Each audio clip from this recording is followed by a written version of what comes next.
Welcome, learners, to another deep dive. Before we jump into today's topic, just a quick recommendation if you're fascinated by history, especially Chinese history. Oh, definitely. Check out Hui Wang's book series, A History of China. It's really acclaimed, meticulously updated through the Northern Song Dynasty. You can find it on Amazon, ebook, and paperback. Highly recommended. A great resource.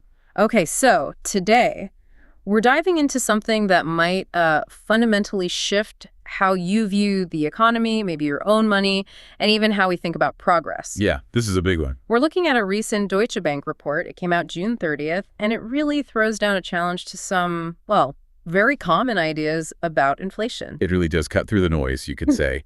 What's compelling is the sheer scale of it. Yeah. Our mission here is to really pull out the core insights. So they looked at, 152 countries? 152, yeah. And tracked data for 50 years, basically since the U.S. went off the gold standard in 71 and the world moved to fiat currencies. And the big headline. The big headline is pretty stark, actually. These past 5 decades, they've been the most inflationary period in recorded history. Wow. Okay, let's unpack that because, that sounds completely backwards, right? We tend to think our modern high-tech world has, pretty mild inflation. That's the common perception, absolutely. But the report argues that perception is, wrong. So how do they back that up? How does it reveal this persistent global inflation? It's all in the data they gathered. That central finding, that this is the most inflationary period, that directly counters the idea that tech advancement somehow equals low inflation. The numbers from those 152 countries just show something very different. And some of those numbers are pretty eye-popping. You mentioned 55 countries averaged over 10% inflation over 50 years. That's right, over 10%. And 107 countries were above 5% on average. Which really makes you think about that 2% target economists always talk about. It really does. And here's a key point from the report. Not a single country actually hit that 2% average target over the 50 years. Zero, not one. Now, economists generally agree that, a little bit of inflation is better than deflation. We can get into why later. But these figures show inflation hasn't just been present, it's been persistent and way higher than the ideal pretty much everywhere. So after 1971, when this fiat system started, how did governments react when crises hit? Did this new system change the playbook? Oh, absolutely. It fundamentally changed the tools available. And one major change is that governments worldwide, when faced with a crisis, increasingly responded by, printing money. Creating it. Like modern monetary theory, MMT suggests. It's effectively aligned with MMT principles, yes. Yeah.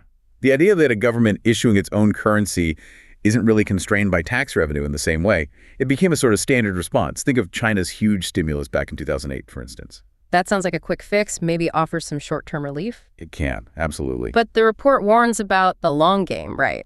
The hidden costs. Exactly. The long-term consequence, the main one, is this slow, steady erosion of your money's purchasing power.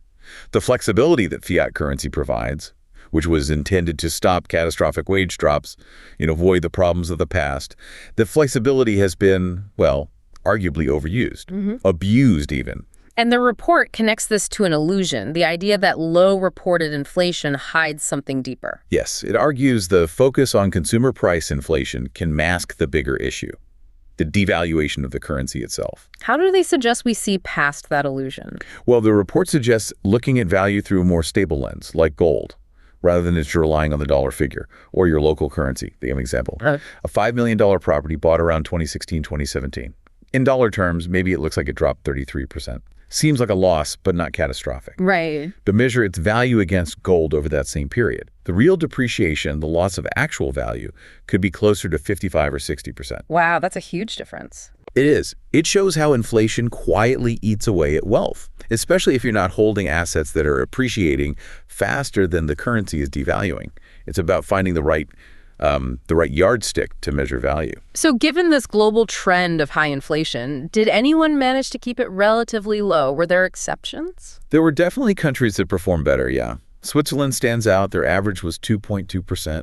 Very close to that 2% target. Remarkably close. And part of that is likely due to their old rule until 1999, requiring 40% gold backing for their currency. Plus, just generally prudent economic management. Who else did well? Japan was next at 2.3%. But that number's a bit complicated. Japan's had very low inflation, yes, but also economic stagnation and massive government debt. So it's a different kind of problem. Right, not necessarily a model to copy. Not entirely. Germany and Singapore were both around 2.7%. Germany with its industrial strength, Singapore is a major financial hub. Then you have the Netherlands, Austria, Malaysia, and even Saudi Arabia. Its oil wealth helped keep inflation relatively lower at 3.4%. Interesting group. Now, what about the big economies? The U.S. and China. The U.S. averaged 3.9%, which honestly sounds maybe lower than you'd expect given all the talk about money printing. It does seem relatively low on the surface. The report suggests a few reasons for the U.S. One is the dollar being the global reserve currency, which gives it unique advantages. How so? Well, it means there's constant global demand for dollars, plus access to cheap imports and energy, and crucially, the ability to sort of export inflation. Export it. Yeah, other countries holding dollars or selling cheap goods to the U.S. kind of absorb some of that inflationary pressure. China also averaged 3.9%, interestingly. But its case is complex, too. In what way? Official inflation figures in China might not capture the whole picture. A lot of the inflationary pressure seems to have gone into, say, real estate prices, rather than the everyday goods whose prices are often more regulated. So the official number looks okay, but asset prices went nuts. Exactly. Which means, similar to the U.S. in a way, the experience of inflation can be very different depending on whether you own assets like property or if you're mainly just paying for daily necessities. Okay, so that's the relatively better performers and the giants. What about the other end? Countries really hit hard by inflation. Oh, there are some stark examples there. Argentina is, well, consistently near the top of the list for high inflation. Brazil's average over the 50 years was nearly 75%. 75% average? That's incredible. Incredible and devastating. Turkey averaged 34.5%, often linked to what some call Erdogan economics, resisting interest rate hikes despite soaring inflation. Right, unconventional policies. Very. Yeah. Russia averaged 25.2%, influenced by conflict, resource dependency, things like that. Right. Mexico was at 18.8%. These really show the kind of instability that can happen in a fiat system without strong discipline. It's easy to assume that progress, industrial revolutions, technology should naturally make things cheaper, right? Lower prices seem like the logical outcome. That's a very natural assumption to make. But history, as the report points out, gives us a really important counterexample. Think about the big industrial revolutions. Britain's roughly 1660s to World War I, and America's, say, 1800 to the 1930s. These massive periods of technological leap and productivity growth, they were actually periods of deflation. Prices went down during industrialization. Significantly. U.S. prices in 1939, for example, were only about 81% of what they were back in 1800, despite massive economic transformation. So if things got cheaper, wasn't that just good for everyone? Well, that's the crucial question, isn't it? Cheaper goods sound great, but what was the cost? During those deflationary times, what happened to wages? What happened to workers? Okay, I see where this is going. Yeah. While goods got cheaper, wages often stagnated or fell, worker conditions deteriorated, labor itself was devalued, and inequality just soared. So cheap stuff, but people couldn't afford it, or their lives got worse. Precisely. This harsh reality, this downside of deflation, fueled things like Marxist ideology and led to enormous social unrest.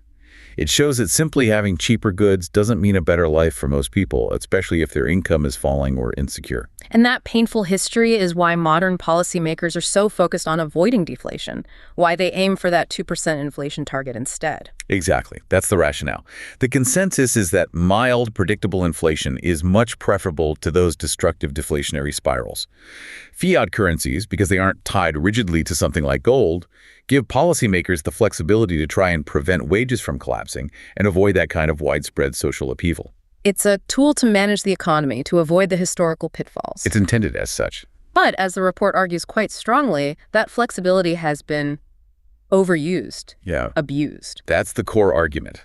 The ease with which money can be created in a fiat system has led over these past 50 years to this pervasive, often hidden inflation.